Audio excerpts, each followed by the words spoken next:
We will conclude our discussion of the book of Leviticus by looking at some theological themes in the book, themes that we as Christians can take away and find relevance, even though the book seems rather strange and remote in many ways. One such theme is the theme of holiness. Holiness is the key theme of the whole book. God is holy and cannot tolerate sin and uncleanness.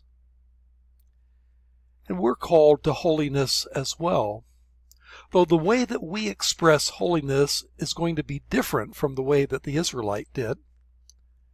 The Israelite was told, "Be holy, for I, the Lord your God, am holy."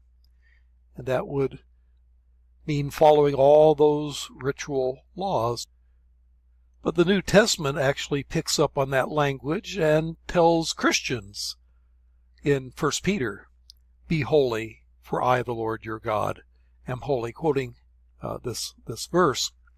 So we are to be holy in our own ways, but different from the way that the Israelites showed their separation from the world and towards God. Purity is another theme that we can take away. The laws of purity associate impurity with death and purity with life. And one of the purposes of these purity laws was to promote life and to encourage avoidance of that which is associated with death. Another purpose, it showed people that by nature we are impure in contrast with God's absolute purity and holiness. The book of Leviticus teaches us something about worship.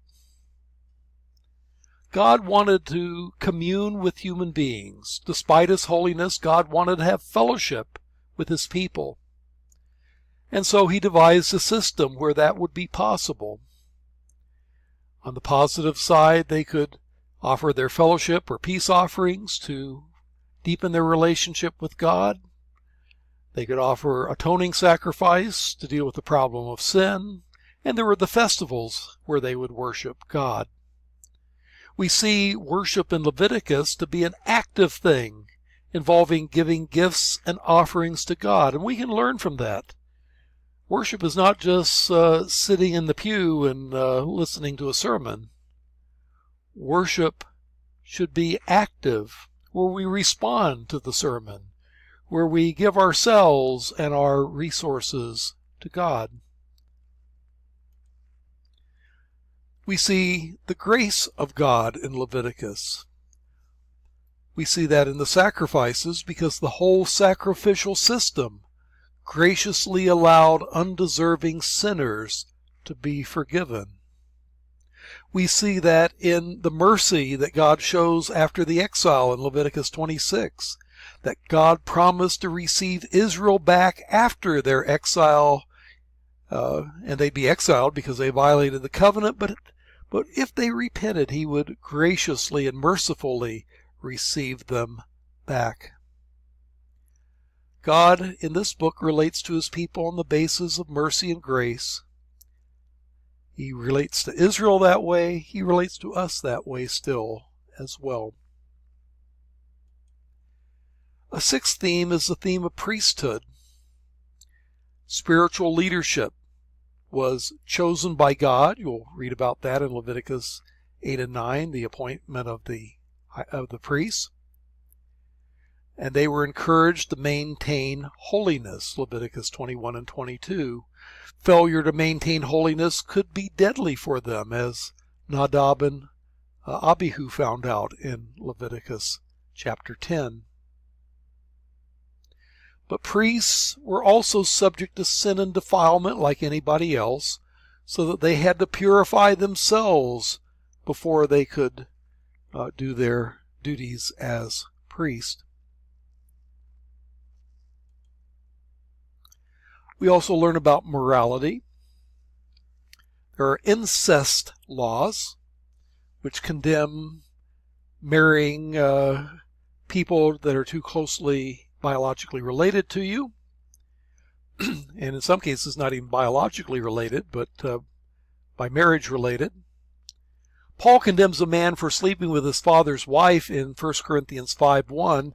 He undoubtedly does this on the basis of the incest law of Leviticus 19:8. You shall not uncover the nakedness of your father's wife. Bear in mind that father's wife may not be your mother. It may be a stepmother. Our incest laws today are largely based on the laws of Leviticus, coming from British common law. In Leviticus 19:18, you have the moral statement, love your neighbor as yourself, often quoted in the New Testament as one of the two great commandments.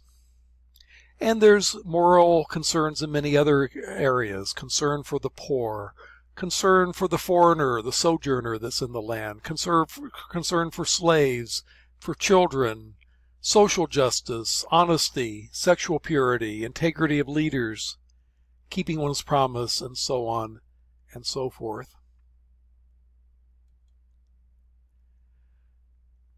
And the book has typology of Christ.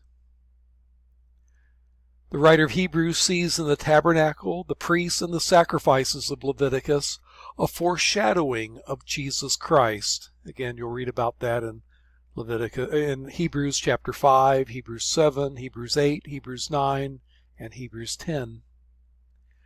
The sacrificial system of Leviticus provides the conceptual framework even for understanding the meaning of the death of Jesus Christ. We are to understand his death through the rationale of the atoning sacrifices in the book of Leviticus. Finally, let's do a little bit of contrast between the ceremonial laws and their abolition in Christ. The purity laws were abolished by Christ. Partial statement of that is Mark 7:19, where Christ declared all foods clean. But we're no longer obligated to keep many of those laws, including the festivals and the like. As we saw, one of the purposes of the purity system was holiness, separating Jew from Gentile, or at least that's what it would be later on. At this time we call them Israelites. Well, the abolition of the clean and unclean laws therefore symbolizes the breakdown of separation between Jew and Gentile in Christ. So the purpose of that law was to separate Jew and Gentile, at least by New Testament times, that's how you put it. But when Christ abolishes those laws, this means that under the new covenant, that separation is no longer there. This is made clear in Acts chapter 10 when Peter was told to, in a dream, to arise and eat certain unclean foods.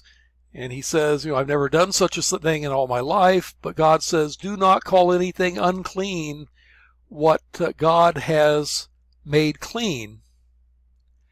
And the text goes on in the rest of the chapter, in the next chapter, to relate this to the call of the Gentiles into the church. In Christ, they will no longer be unclean. In Christ, there's neither Jew nor Greek, slave nor free. That breakdown in Christ of the separations in the social order is symbolized by the abolition of the purity laws.